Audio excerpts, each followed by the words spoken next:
Buenas.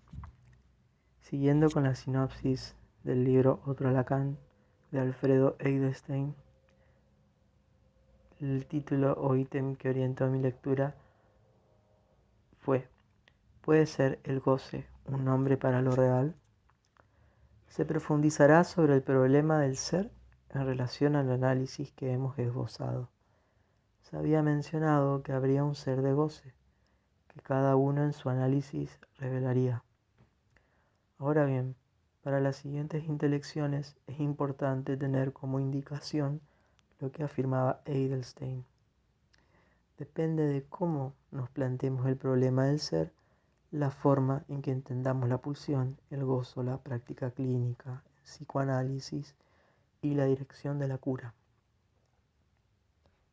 En lo que respecta a la clínica freudo-lacaniana y lacaniana, el posicionamiento que sostienen es en esta serie: pulsión, real, goce, ser, poniendo en continuidad estos conceptos.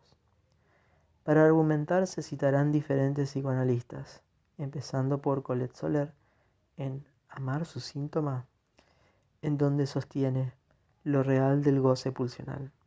Dice: ahora bien, ¿cómo podría relacionarse el concepto de gozo con el de pulsión? Porque ya hemos definido desde Lacan al gozo como resultado de la eficacia del lenguaje y respecto de la pulsión como un factum o hecho del cuerpo biológico, concepto fronterizo entre lo psíquico y lo somático. ¿Establece acaso otro nombre sin grandes diferencias para la pulsión Lacan? ¿Lo cambia por goce al decir de los lacanianos? ¿Puede ser el goce un nombre para lo real? Siendo que lo real, desde Lacan, es lo imposible lógico de escribir cualquier cosa en álgebra y que no tiene nada que ver con la realidad biológica y sus pulsiones. Otras citas de la misma psicoanalista sostiene: curiosa terapéutica la que implica el análisis, debe conducir al sujeto a un yo soy de otro tipo. Ese pasaje del tener al ser, el síntoma. La identificación al síntoma en el otro extremo de la enseñanza de Lacan designa la finalidad primera del análisis, que es la de alcanzar un yo soy que no sea un mero semblante. Entonces, desde este posicionamiento clínico, se sostiene la existencia de un núcleo del ser que es de goce y que sería velado por un semblante, una apariencia o falso yo, que debería caer en el análisis para dar lugar a este ser de goce que anida en cada uno. Al respecto dice Alfredo Edelstein: lo que está detrás de la apariencia es lo que verdaderamente soy, el núcleo de mi ser, como el ig en el huevo del individuo psíquico. El análisis otorgaría un nuevo ser, y esa sería la finalidad, un nuevo tipo de yo soy así, que tiene el matiz de ser ominoso de asumirlo, porque implica salir de la queja o la sordidez que causa el síntoma en el individuo. De ahí el pasaje del tener al ser, para alojarlo y escuchar qué verdad trae.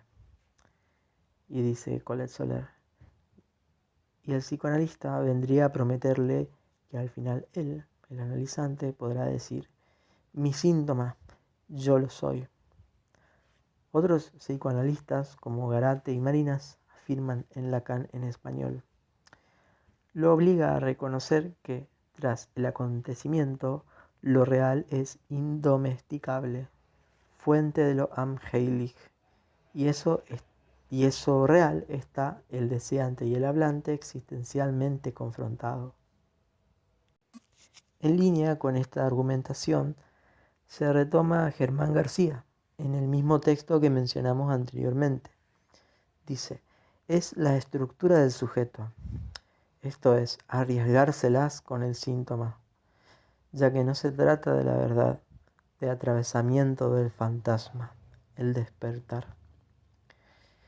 El psicoanalista identifica la estructura del sujeto con el síntoma.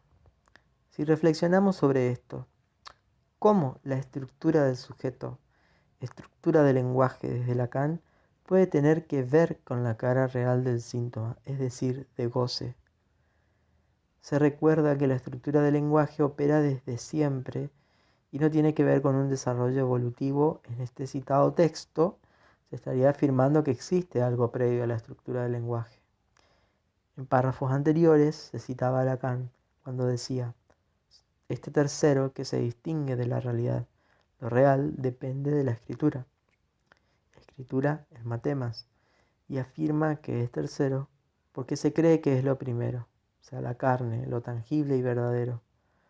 Otra cita de García: como dice Miller, se trata de amar el síntoma más que a la propia imagen. Otra cita de García ya mencionada es: hay algo real con lo que el psicoanálisis no puede. Jacques Alain Miller, en Lo real y el sentido, tiene un igual posicionamiento. Dice: más allá de la estructura hay un real de datos inmediatos. ¿No? Ordenar un real fuera de sentido condujo a Lacan a una nueva fenomenología. No se trataría de lógica, entonces, sino de fenomenología. Pero, ¿qué es aquella? En el libro de Alfredo no hay un desarrollo o una definición orientativa sobre la fenomenología, así que la voy a ofrecer acá a partir de un texto de Carmen Solano Ruiz que se llama Fenomenología, Hermenéutica y Enfermería, donde dice: Phenomenon deriva de Phainessai, que significa mostrarse, sacar a la luz del día, hacer patente y visible en sí mismo. El significado de logos significa discurso, ciencia. Según los antecedentes de la palabra, la fenomenología será la ciencia que versa sobre cómo revelar y hacer visibles las realidades, o cómo acceder a la polisemia que entraña toda realidad. En una aproximación fenomenológica nos interesa saber qué es el otro, y para poder acceder es esencial comenzar interesándonos por saber cómo se muestra, cómo se manifiesta, qué aspecto tiene, qué parece ser. Como se puede apreciar, refiere a cuestiones como el sí mismo, lo auténtico y verdadero, de hacer visible lo velado, de saber qué es el otro. Un planteo muy llamativo que hace Miller es en relación a qué se hace con este ser de goce y el sinsentido que se alcanza en el final de un análisis, y refiere que la consecuencia es que la lógica es menos determinante en el psicoanálisis que la poesía. Lacan lo dice en su última enseñanza. Otra cita de Miller: esto permite al despertar fugitivo soñar, habitando el psicoanálisis como poeta. De ahí un punto más en que el psicoanálisis se cruza con las artes en su idealismo romántico. No se ha encontrado sentencia alguna de Lacan sobre esto, por lo que cabe interrogarse si no es más que propia de la albacea de Lacan, porque se puede tomar al último Lacan, como los discípulos lo denominan, y apreciar que esto es totalmente equivocado. En el Atolondra dicho dice: es la lógica, sin la cual la interpretación sería imbécil. Es importante retomar un neologismo de Lacan al que podría remitirse de forma inadecuada para sostener esta poética milleriana. En el mismo texto de La Atolondra dicho, dice Lacan: el inconsciente, por estar estructurado como un lenguaje, esto es, la langue que habita, está sujeto al equívoco con que cada una se distingue. Es la beta en la que lo real, el único para el discurso analítico que motiva su desenlace, lo real de que no hay relación sexual, es la beta en la que lo real ha depositado su sedimento en el curso de los siglos. En saber, ignorancia, verdad y goce o gozo, dice Lacan.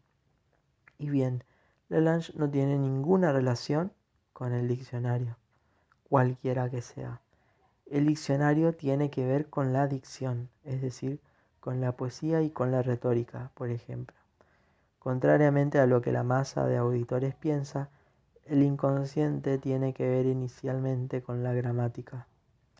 Es decir, Lacan estaba al tanto de esta vía poética que su auditorio promovía y les advirtió sobre ello.